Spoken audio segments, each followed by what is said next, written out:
The woman my brother chose to marry happened to be the daughter of a bank executive. "Please do not come to the wedding," she implored.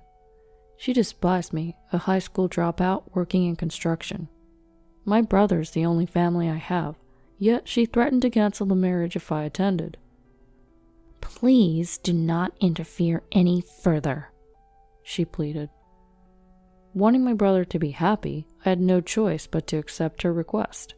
However, where was the groom's brother? My absence caused the wedding to plunge into chaos. My name is Ethan Smith. One morning on my day off, I woke up to a call from my younger brother Jake. "Hey Ethan, you're off today, right?" Yeah, I was actually asleep. I listened to him as I got up and headed to the bathroom. "I met someone I want to marry, and I'd like you to meet her," he said. I was taken aback, and now completely wide awake. I was delighted to see my brother all grown up. Jake and I had always been there for each other. Our mother divorced when we were young, worked on her own, and provided for us. I barely remember anything about our father, because he was rarely at home. I often looked after Jake, who was still in daycare while I was in middle school, in place of our mother, who came home late from work. "Sorry, Ethan, I have to go to work again. Here's some dinner. Heat it up and eat it with Jake," she would say. Got it. I'll give him a bath first, though. He falls asleep in the middle of dinner these days. "All right, thank you, Ethan." One day, our peaceful life was disrupted when our mother decided we would go to our grandparents' house. She left us in the care of our grandparents and never returned. Jake, who was still very young, felt lost without our mother and cried every night. During those times, I read him books, held his hand as we slept, and distracted him from his sorrows. "Where's Mom? Is she coming home today?" he asked. It always hurt to hear that, and I don't remember when I started saying I didn't know. Our grandparents, despite being angry at our mother, raised us lovingly. I still remember how happy I was to have warm meals ready for me every day. When I began to accept that our mother wouldn't come back, I realized that I was the only one who could protect Jake. When Jake started elementary school and some local bullies started messing with him, I scared them off by swinging around the broom our grandmother always used. "Whoa, this guy's older brother's crazy. Run!" The reason I started thinking about learning boxing was because I had this compelling desire to become stronger, to protect my little brother Jake. In the end, there wasn't any boxing gym available in our rural hometown in Kansas. Instead, our grandpa took me fishing on his days off. Standing in front of the sea, I felt how small I was. When I cast my fishing line into the water, I felt a sense of calm that I didn't usually experience in my busy life. I grew fond of fishing and started leaving Jake in the care of our grandmother to go fishing with our grandfather. I began going every week, and Mr. Brown, one of my grandfather's fishing buddies, also became a friend. I secretly thought that if my father was still around, he would be about Mr. Brown's age, and it always made me happy when I saw him. "Do you have any idea what you want to be when you grow up, Ethan?" Mr. Brown asked me while we were fishing. I want to be a regular office worker, earn money so my younger brother and grandparents can live more comfortably," I said. "Ethan, you've got a heart as big as this ocean. You'll be fine. Just keep doing your best," he told me. Those words of his have saved me many times since. When I started high school, I studied hard so I could earn money. Then one day, my grandmother fainted. My grandmother was admitted to the hospital, and immediately after, my grandfather fainted too, and he passed away. We were able to hold a small funeral after explaining our circumstances to the people at the local funeral home. Knowing that our grandmother couldn't come, my brother Jake suggested that we go to the fishing spot to look for Mr. Brown, because he thought that Grandpa would be lonely. When we told Mr. Brown about our grandfather's sudden death, he quickly prepared and attended the funeral the next day. "Ethan, I'm sorry to make you worry. I'll get better soon." My grandmother, who couldn't attend the funeral, seemed dispirited after my grandfather's death. You take it easy in the hospital. We're fine at home. Jake's going to be in middle school next year. He's old enough. I reassured her. Well then, there are things I should tell you, Ethan, she replied, and during her hospitalization, she told me details about household matters and financial matters. However, just when we thought she was recovering, her condition suddenly worsened, and she passed away. I had to drop out of high school to work at a construction site to support Jake and myself. I'm going to get a part-time job too, Jake said. You can't get a part-time job when you're in middle school. You need to focus on your studies, I replied. But I can deliver newspapers, he protested. It's fine. I'm earning enough, don't worry, I reassured him. Jake kept offering to work part-time to help out. I want you to study, get into a good school, and go to college, so you don't have to worry about work in the future. I don't mind working as much as it takes for that, I told him. Hearing this, Jake finally started focusing on his studies, entered a prestigious high school, and steadily advanced to college. Now he works at a top-notch company and has a woman he wants to marry. As his older brother, I couldn't be happier. Can I bring my fiancé to your apartment on your next day off? Jake asked me. Here? All right, I'll make sure to clean up. I'm looking forward to it, I replied. On my next day off, I nervously met Jake's fiancée, Emily Garcia, for the first time. Nice to meet you. I'm Jake's older brother, Ethan. Please come in, I greeted her. Nice to meet you. Do you live here? She asked. Yeah, this is my brother's apartment, Jake answered while she looked puzzled. But I guess she was just not used to coming into a bachelor's apartment and continued the conversation.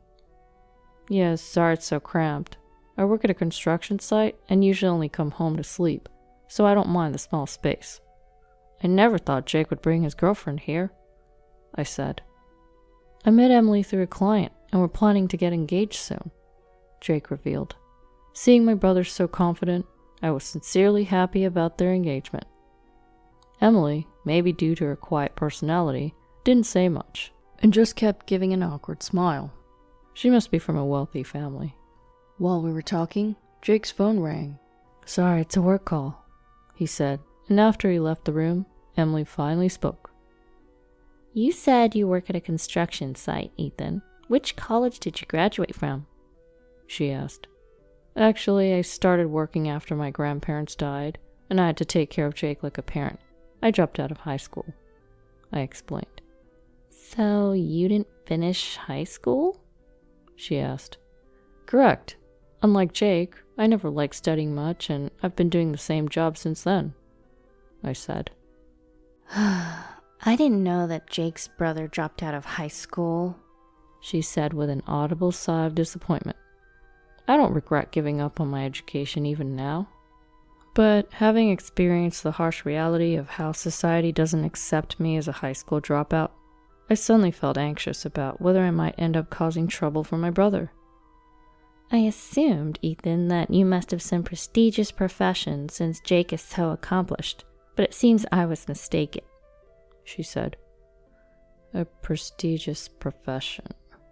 It's impossible to regain that now. All I ask is that you don't interfere with our happiness. I have no intention of doing that. I want Jake to be happy. As I said this, she slightly raised the corners of her mouth and gave a fake smile. I could tell she was forcing it. When Jake returned, she grew quiet again. I wondered if Jake knew about her behavior, but I didn't know how to communicate this to him. Ethan, thanks for hanging out today, especially on your day off. I'm glad you were able to meet her, Jake said, radiating happiness. Not long after, I received an email announcing their official engagement. Then, about a week before the wedding, I received a call from an unknown number. It was Emily. Hello? It's Emily from the other day. Do you remember me? Just hearing her speak reminded me of our previous encounter, and I felt a tinge of discomfort. Of course, I remember you. Is something wrong? I have a small favor to ask of you today. A favor for me? Is it some surprise for the wedding? If there's anything I can do, just let me know, I jovially responded. buoyed by the thought of helping. Yes, about the wedding. Could you perhaps not attend? She asked. Excuse me? Not attend? I can't imagine not being there for Jake's wedding. I'm his only family. You may not be aware, but my father is a senior executive at a bank. It's frowned upon for him to attend a ceremony where the other party has no parents or relatives. So we thought we might hire some actors to attend. Actors? There's a service that provides people to play the roles of families and relatives. They'll come if we ask, so we thought we'd go that route. And Jake is okay with this? Well, the wedding is for me, after all. I plan to discuss this with him, so could you perhaps tell Jake that you have a work conflict? No, please do so. I highly doubt Jake would agree to this. I want to celebrate him too. If we don't do this, we might not even be able to hold the wedding. It was hard enough to get my father to approve of our marriage, so please don't interfere anymore. You're calling the brother of your future husband an interference? There's a pause on the other end of the line, followed by a small sigh. I just don't understand why you, with no education to boast of, or any respectable job, feel entitled to attend. Frankly, it would be embarrassing for us. With that, she hung up. I was left stunned. For the first time, I felt ashamed of myself. Granted, I'm not someone impressive, being a high school dropout, and it seemed that even getting approval for their marriage was a struggle because of me. I didn't want to cause Jake any embarrassment. That was the one thing I wanted to avoid. So I decided to call Jake. Hey, Ethan, it's referee to call. What's up? Actually, about the wedding. I've got a work commitment that day I cannot miss. I'm really sorry, but I won't be able to attend. What? Why? I thought you cleared your schedule for that day. Yes, I had. As the supervisor on site, it was hard for me to take a day off, but I made arrangements for that day. I thought about my coworkers who said, "You have to go on that day, congratulate Jake for us." And I felt a surge of emotions. I can't get out of it. Since I'm the supervisor, I can't leave. I see. That's disappointing. But if you can make it, even if it's for a short while, please come. I want you to be there. I got it. If I finish early, I'll be there. Congratulations, Jake. Yeah, thank you. Promise me, okay? After hanging up the phone, tears wouldn't stop streaming down my face as I pondered on Jake's emotions. The fact that he wanted me, his imperfect brother, to be present at his wedding was somewhat consoling. I felt as if I had regained a fragment of my bruised self-esteem that Emily had shattered. On the day of the wedding, with no particular place to go, I decided to go fishing to escape my suffocating loneliness at home. It's something I hadn't done much of since I started working, but I always had a favorite fishing spot. It's a place where I wouldn't run into any of my colleagues. As I cast my fishing line, the familiar feeling made me tear up all over again. I was alone, and for a while, I wanted to cry freely. I wanted to release my feelings of frustration, loneliness, and pity for Jake into the ocean.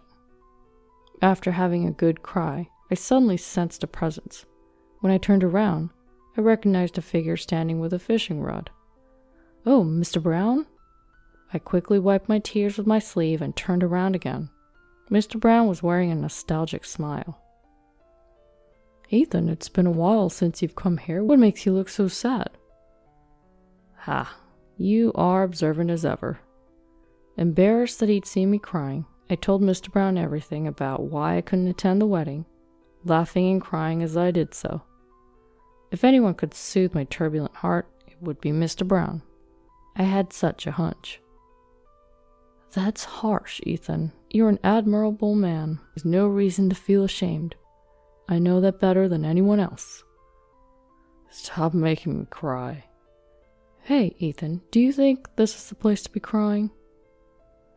"But if I show up, won't I interfere with Jake's happiness? Do you think your brother will truly be happy if his big brother doesn't come to his once-in-a-lifetime wedding?" "Well, Jake values you more than you think." I remembered what Jake told me. He said he wanted me to come, even if I was late. "You should go. Come on, get going." "Thanks, Mr. Brown. All right, I'll go. I hurried home to get ready for my beloved brother. Each word of Mr. Brown's pushed me forward. When I arrived at the wedding venue, Jake and Emily were still waiting in the backstage room. Bro, you made it in time. I'm so glad. Next to the joyful Jake, Emily suddenly made a sour face. Well, this is inconvenient. Why is it inconvenient for my brother to come? I had to invite someone to fill his seat since he said he couldn't come. That's why. Probably some sort of fake relative, I suppose. With the wedding entrance time closing in, Emily seemed more irritable and frantic than usual. I just wanted to congratulate Jake today.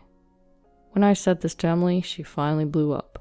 Ethan, this isn't what we agreed on, is it? Why won't you listen to me? We're running out of time. That's because I'm Jake's brother. And what? Brotherly love? I'm so tired of it. How would it look if someone found out that the groom's brother is someone like you, a high school dropout? Even in front of Jake, Emily yelled. I'll get my dad to kick you out, so don't move! Suddenly, the backstage door swung open roughly, and Emily's father came in looking flustered. Emily, where is Ethan? Wait, what? What's going on, Dad? She asked. One of our bank's major clients just contacted us wanting to close their account. The bank is in panic mode. When I asked for the reason, they said you had... What, me? Emily interrupted. Yes, apparently they said they would seize all transactions with us, unless you change your disrespectful attitude towards Ethan. They suspect it's a matter of dignity, Emily's father explained. Emily glared at me sharply. Ethan, did you do something? Like spreading rumors to damage my reputation on social media or something? She asked. I have no idea what you're talking about. I don't understand how my name came up in this. I replied, completely clueless about the situation. Emily's attitude? Breaking the agreement? You mean the reason you suddenly couldn't come was because Emily arranged it? Jake asked, suspicion creeping into his voice. That's a terrible thing to say. Emily began, probably searching for an excuse. I cut off whatever she was going to say. I made up my mind not to come because she called me a disgrace, but I realized I was wrong and rushed over. I admitted. Hang on, Ethan. Jake was stunned. Emily, did you tell my brother he's a disgrace? Because... Emily stammered, struggling to find her words. Ignoring her flustered state, Jake spoke in a stern voice. Thanks to Ethan, I managed to get through college. I can't thank him enough. I'm sorry, Ethan. I'm truly sorry. It's okay, Jake. You don't need to apologize to me. I comforted him. Then Jake glared at Emily. Emily, we're going to have to call off this wedding. That's okay with you, right, Mr. Garcia? If that's what it takes for them to forgive us, I have no problem with it, her father replied. But wait. Emily tried to argue, but her father had already left. He probably had to deal with the bank. And so, the wedding dissolved without the bride and groom even making an entrance. According to Jake, Emily ended up losing her job at the bank due to losing their trust, and her father received disciplinary actions, getting transferred and demoted to a different state. Emily didn't want to leave, so she came crying to Jake and told him everything. But Jake had no lingering feelings for Emily. Hearing about what she had done to me and realizing her true nature had a significant impact. Apparently, her coworkers didn't think highly of her either, and this message from the major client was the final straw. There are lots of bad rumors about her, and it seems there's no chance of her making a comeback, Jake explained. I see. But let's be glad we found out her true colors before you two got married, I suggested. Yeah, that's true. By the way, aren't you curious about who the major client is? I guess so. Who could it be? I work in construction. I don't know anyone who could shake up a bank that much. Actually, there's one person who comes to mind, Jake said. He had looked into who the major clients might be, and one of the company's chairman's names looked familiar. Do you know Mr. Brown's first name? He asked. Mr. Brown? I remember our grandpa used to call Mr. Brown by his first name, often referring to him as Tom, Tommy, or even Thomas. Yeah, I think it's Thomas, I confirmed. Bingo! Did you tell Mr. Brown about the wedding, Ethan? Yeah, I did, but... Jake was grinning from ear to ear as he told me about Mr. Brown. Turns out, Mr. Brown was the chairman of a major corporation that their bank does business with. On my next day off, I went out fishing again. Despite the urgency in my heart, my legs weren't keeping up, and I stumbled my way to my usual fishing spot. Mr. Brown! Hey there, did the wedding go smoothly? Mr. Brown was smiling broadly at his usual spot. Mr. Brown. Ethan, you've been crying a lot lately. You weren't such a crybaby before. I'm sorry for troubling you with my complaints. Trouble? You're my fishing buddy, Ethan. I care about Jake just like you do. It's only natural to help a friend, so don't worry about it. Besides, you shouldn't be thinking about anything when you're fishing. I nodded and sat down next to Mr. Brown, casting my fishing line into the water. All that seemed like a distant memory, as I was back to my usual busy work life. Well, it's not exactly the same as before. There were changes happening around me. Mr. Smith, I made too much of this. Would you like some? My typical fast food lunch had recently turned more interesting. That's because the new secretary has been finding reasons to bring me homemade lunches. She was Mr. Brown's granddaughter, and I vaguely remembered her mentioning that she had been the little girl Mr. Brown brought along who used to come fishing with us. You were my first crush, and I could never forget. I can't believe you just remembered me. She pouted as she said this, but the next moment she was smiling. I had grown fond of her sunny disposition, and now she had become someone important to me. I told Jake I had a girlfriend via email, and that same night I received a call from him after a long time. Introduce me to your girlfriend, bro. I'll bring my girlfriend too. Apparently, Jake had a new girlfriend too. The fishing that my grandfather taught me was a solace to my young mind back then. Now, it's become a bond with the people I care about. It's a sunny day today. According to the weather forecast, looks like we're in for a few days of clear skies. I plan to invite my girl on a fishing date with me this weekend.